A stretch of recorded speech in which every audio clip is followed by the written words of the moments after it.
Olá, eu sou o Dilean, faço parte do Ministério Integre e hoje eu quero falar com vocês sobre a história de Sansão. Na verdade, vamos continuar a história de Sansão, que já temos visto aí nos outros devocionais. Estamos fazendo os devocionais do livro do Timothy Keller, Juízes para Você.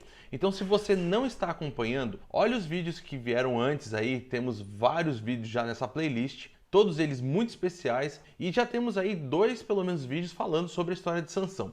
Hoje, o capítulo que eu quero falar é o capítulo 11 do livro do Timothy Keller, e ele vai falar sobre o capítulo 16, dos versículos 1 até o versículo 31 do texto bíblico. E aqui, o capítulo 16, ou melhor, o capítulo 11, ele vai falar sobre Sansão, o fraco vitorioso.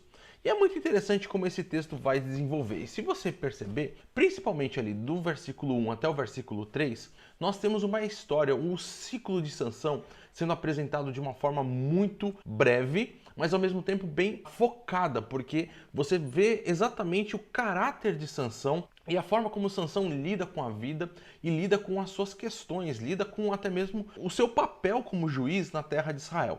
O texto inicia falando sobre, então, o fato de Sansão ser extremamente egoísta. Ele já lidera Israel há 20 anos, mas ele faz tudo em benefício próprio. Você vai perceber que ele vai até a terra dos filisteus, né? O texto deixa isso claro, que ele vai até Gaza. Gaza é a capital dos filisteus.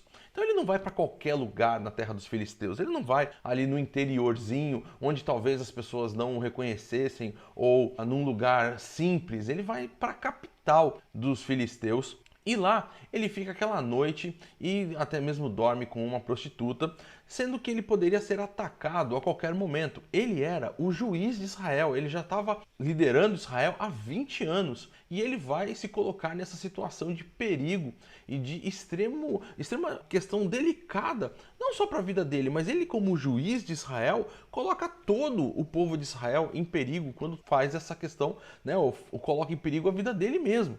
Porque afinal de contas Israel agora estava liberto por causa de Sansão. Mas Sansão ele não está nem aí. Pelo contrário, toda a sua atitude é uma atitude só para demonstrar o seu poder, a sua força, o quanto ele é bom, o quanto ele tem autoridade, o quanto ele consegue viver e fazer as coisas do jeito dele. Ele não se preocupa com aliança, com Deus e com o povo.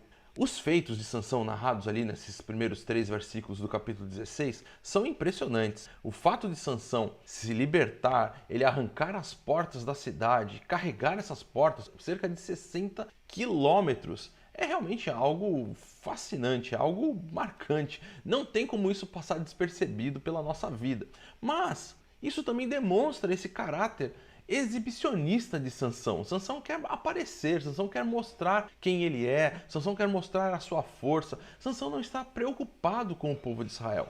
E isso vai nos dando algumas questões sobre Sansão e sobre como essa história vai ser desenvolvida. Olha só que interessante. Sansão parece não estar preocupado em entrar numa cidade que é totalmente murada e cercada pelos seus inimigos. Quanto mais a gente vai observando, a gente vai conhecendo esse coração de Sansão.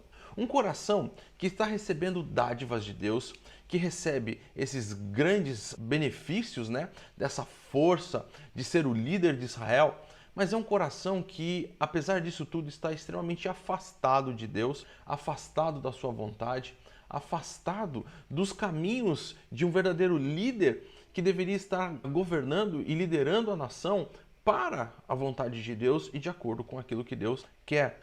E também vemos um ciclo muito importante que nós podemos e devemos pensar a respeito da nossa própria vida. Quanto mais Sansão era abençoado, mais o seu coração se afastava de Deus. E esse ciclo entre pecado e graça é muito marcante, a gente precisa prestar atenção. Olha só, e preste atenção na sua vida, e eu também prestando atenção na minha vida sobre essa questão.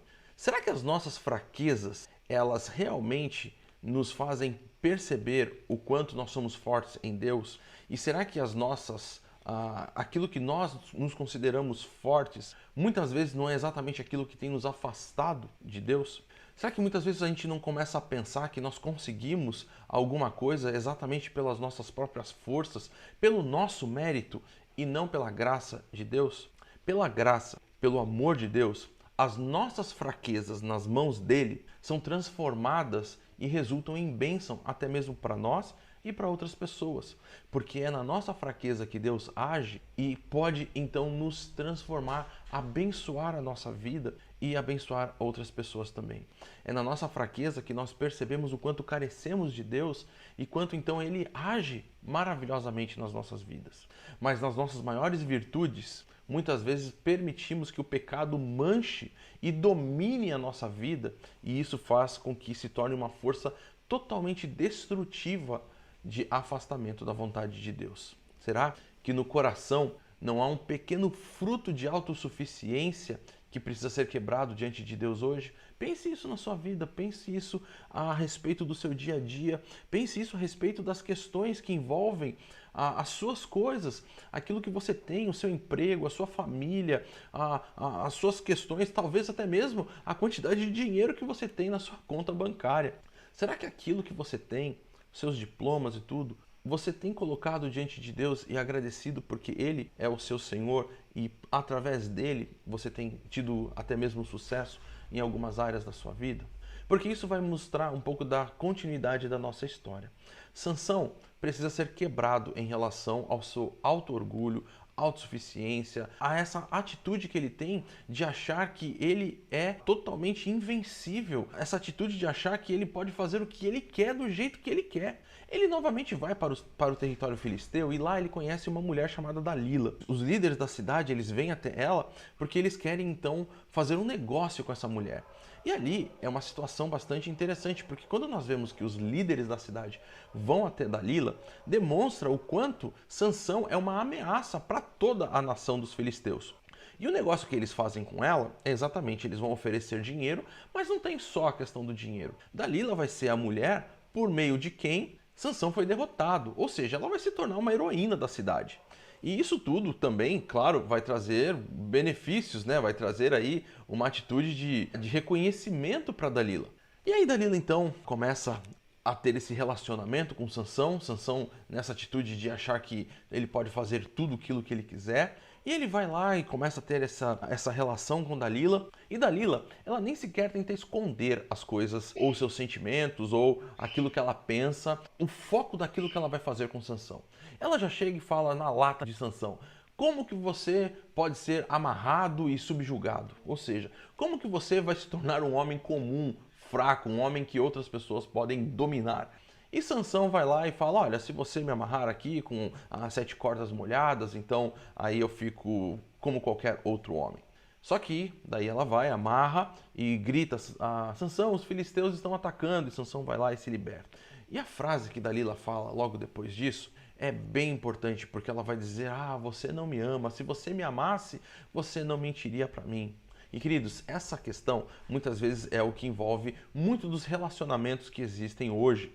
É aquele relacionamento simplesmente de utilidade. Dalila não amava Sansão e Sansão também não amava Dalila. Cada um deles estava usufruindo daquilo que o outro pode dar, usufruindo daquilo que tem de benefícios em relação ao outro. Mas não há realmente essa questão desse relacionamento forte e importante. O Timothy Keller, ele vai dizer que Sansão erradamente passou a ver a sua força como um direito adquirido e não como uma dádiva divina.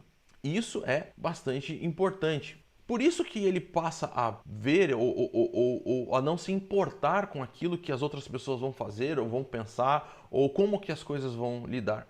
O Carlos Oswaldo, ele dizia que privilégios presumidos promovem a perda da percepção de práticas prejudiciais. Ou seja, quando nós às vezes achamos que aquilo não é uma bênção na nossa vida simplesmente, mas é algo que nós temos porque é nosso e pronto, acabou, nós paramos de pensar sobre o quanto aquilo pode acabar se tornando um mal até mesmo para a gente, né? A gente para de perceber que aquilo é um privilégio podermos ter e usar e fazer o bom uso daquilo e acabamos errando naquilo que vamos fazer. Os relacionamentos que eles estavam tendo não tinha nada a ver com um relacionamento de amor. E isso fica extremamente marcado com toda a situação que você vai ter. C.S. Lewis, no seu livro Grande Abismo, ele vai falar que O amor só é um amor de verdade, esse amor que existe quando nós amamos realmente a Deus, quando amamos completamente a Deus. Se você não amar completamente a Deus, você também não tem como amar completamente uma outra pessoa. E nesses dois personagens nós vemos zero relacionamento com Deus, zero amor a Deus, e na verdade somente esse relacionamento destrutivo de querer usar a outra pessoa para benefício próprio. E isso é extremamente contrário à vontade de Deus e contrário ao plano de Deus, quando ele diz que nós devemos amar a Ele e amar ao próximo, como a nós mesmos. Quando nós estamos então no eixo daquilo que é a vontade de Deus, quando nós estamos realmente alinhados com o propósito de Deus, nós não usamos as pessoas, mas nós nos permitimos inclusive ser usados por Deus para ser veículo de bênção na vida das pessoas.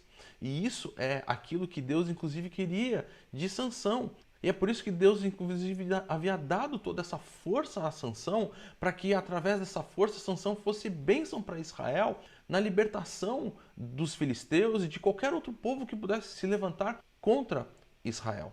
Nós vamos parar o nosso devocional hoje por aqui. Semana que vem temos mais. Eu espero que você curta, que você compartilhe o nosso vídeo, mas também eu queria deixar algumas perguntinhas para vocês, como um final para você refletir sobre isso que a gente conversou. Como você tem lidado com aquilo que você tem recebido do amor e da graça de Deus? Você reconhece que tudo vem por causa dele e é para ele? Será que as perdas externas que você tem talvez na sua vida impedem você de olhar e perceber que há ganhos, ou há pelo menos possibilidades de ganhos internos no seu relacionamento com Deus?